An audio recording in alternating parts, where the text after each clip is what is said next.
updated plow lights.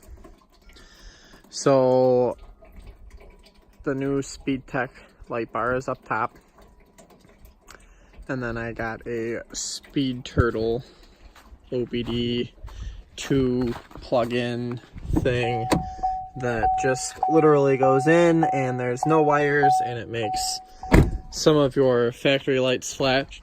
So after playing around a little bit, I think this is kind of what I come up with that I like. So probably a little hard to tell, but the front turning signals are alternating back and forth, and then there's 2 flashes to each side when it gets to it. So that's on the SpeedTech light bar. I just have kind of doing its own little thing that out of the 20 some patterns I thought looked pretty decent. And then on the back, the tail lights and reverse lights alternate back and forth. So I think that'll do the trick.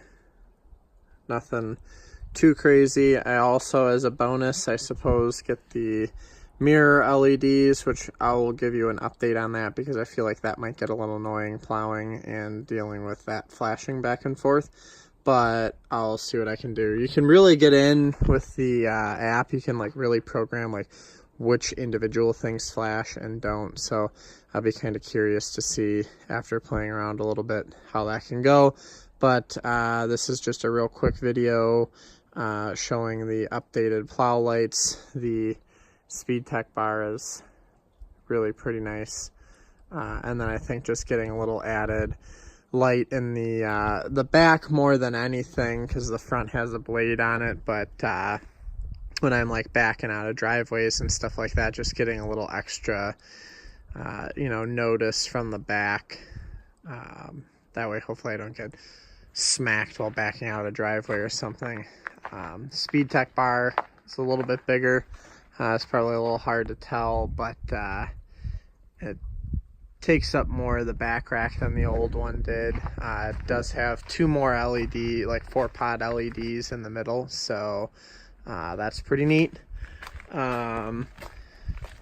Also, just as a side note that you can't really tell because of videos and whatnot, those actually are pulsing like 3 times on either side as well, but the video doesn't pick it up. So overall, pretty impressed with it all. The SpeedTurtle is definitely an easy way to go.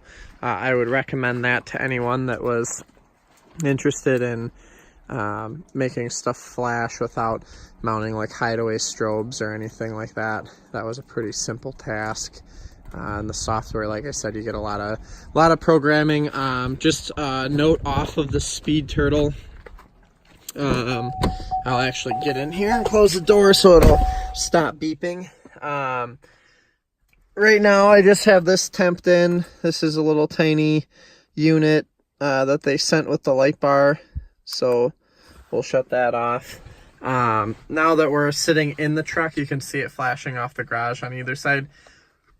Now you might be asking, how do you activate the lights? On some so there's a couple different options. You can get either a single toggle switch, which it's got like 3M sticky tape on the back, double-sided sticky tape. You can just mount that wherever, plug it into the unit, mount it wherever you want on your dash. You hit the button and it turns on. You can also do a 12 volt input with a they sell a wiring harness that you can buy with it to go to like a 12 volt switch that would be like a momentary switch on off kind of a thing. Or if you have certain vehicles, you can simply, on mine I have these different buttons here. So like this one moves my pedals back and forth. Traction control cargo lamps, 2 presses and it's off, 2 presses and it's back on. So I didn't have anything to mess around with that, which I really liked. I'm gonna get this little guy wired up somewhere. I'm not really sure where just yet, but but I'll get that mounted up and I'll power it up nicely. Right now I just have the cord out the window to show this, but I'm going to get this permanently installed soon. Stay tuned for a video on that, but it's definitely a lot brighter than it was before. So, and I got a little bit of extra lights running around, so I'm pretty excited about that. Like I said, with the tinted windows, it's not as bad.